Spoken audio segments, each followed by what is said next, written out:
This is Snan and today we're going to talk about the development of midgut. We're going to talk about the derivatives of the midgut.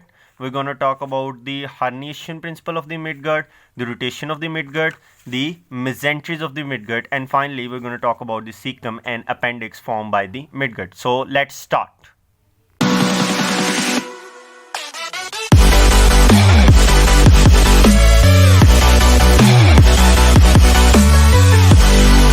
Midgut.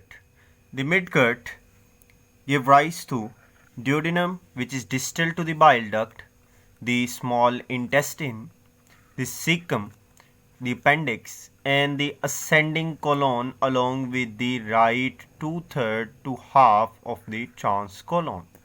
The artery of the midgut is the superior mesenteric artery. All its derivatives are supplied by this artery. Now, midgut is divided in the embryology of midgut is divided into three parts, that is herniation, rotation, and the cecum and appendix. Now, talking about the herniation, the midgut, the middle portion of the primordial gut elongates and form a ventral U-shaped loop which has a cranial portion and a caudal portion. Here is the midgut which elongate to form a U-shaped loop. Its upper part is known as cranial portion and the lower one is the caudal portion. The cranial one gives rise to the small intestine while the caudal one gives rise to the large intestine.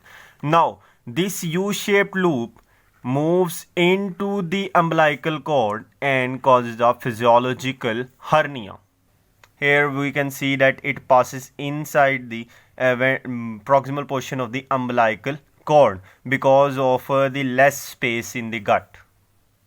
So this physiological hernia is due to the less space. Now, rotation of the midgut occurs.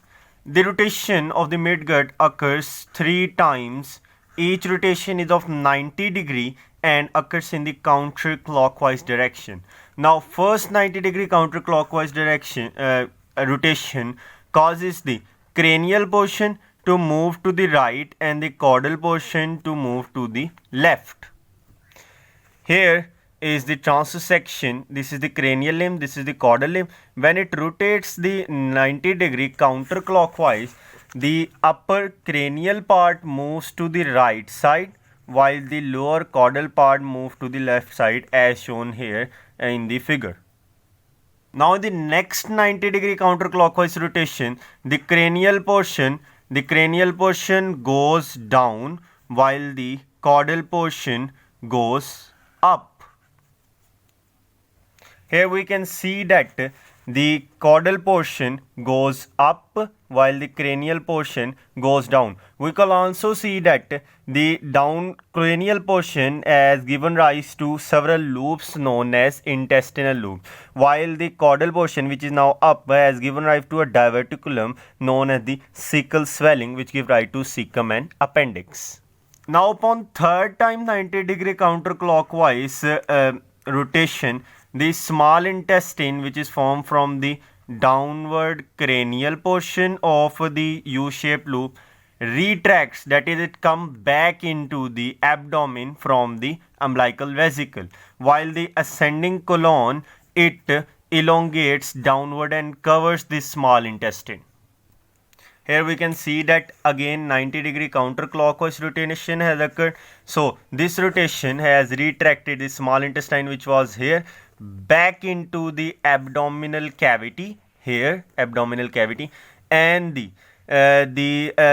colon grows downward to form the ascending colon, which covers the small intestine here. Now talking about the mesentery of the midgut, it consists of the mesentery of the descending colon and the ascending colon. Both the mesenteries during rotation are pushed towards the posterior abdominal wall, and since they touch the posterior abdominal wall directly, they become the retroperitoneal structure. Here, this is the ascending colon, this is the descending colon. Both are pushed towards the posterior abdominal wall, which is back to it. If we take a transection, cut it like this. This is the posterior abdominal wall this is the ascending colon with its mesentery, and this is the descending colon with its mesentery. Now during rotation, these mesenteries are pushed towards the abdominal wall, posterior abdominal wall. So they fuse together, and as a result, the descending colon and the ascending colon becomes retroperitoneal in direct contact with the posterior abdominal wall. Now, the cecum and appendix formed from the cecal folding, which we have talked about, were formed from the caudal end of the U-shaped loop. So, the cecal swelling is formed during the 6th week, give rise to the cecum and appendix. Now, talking about the appendix, appendix is first formed inferior to the cecum, then it elongates and goes medial or posterior to the cecum. Here, appendix is first inferior to the cecum, then it elongates and goes medial and then posterior. Its origin goes posterior to the cecum.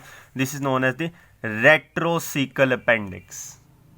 That was all from the Midgut, and please subscribe the channel and thank you. Yep.